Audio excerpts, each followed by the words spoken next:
du chapitre, voilà un petit peu ce qu'il faut retenir. Donc, on est à la fin du 15e siècle et surtout au 16e siècle.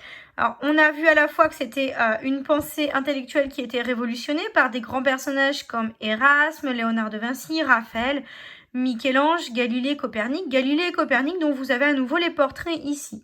On va aussi avoir une Europe qui va être divisée par des bouleversements religieux, avec l'apparition, donc ici en vert sur la carte, des protestants, et en orange, c'est tout ce qui est le catholicisme, le maintien du catholicisme. En gris, vous avez donc les pays musulmans à l'époque et les orthodoxes, vous vous rappelez, comme on l'a étudié dans le tout premier chapitre de l'année. Alors, donc, nos humanistes, ils vont avoir ils vont mettre en cause plusieurs éléments, ils sont connus pour certaines choses.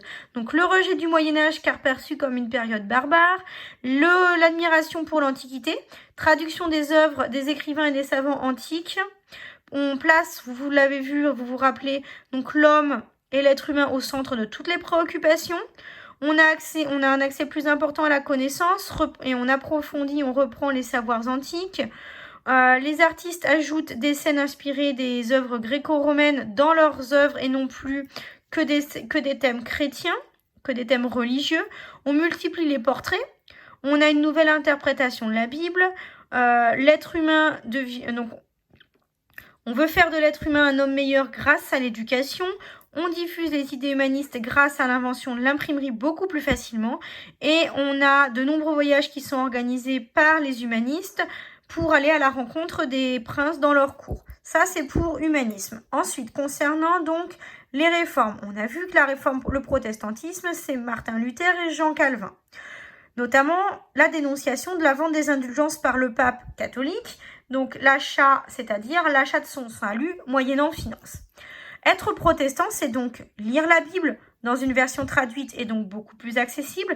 C'est l'obtention du salut, donc le paradis, uniquement par la pratique intensive de sa foi. Et c'est deux sacrements, le baptême et la communion.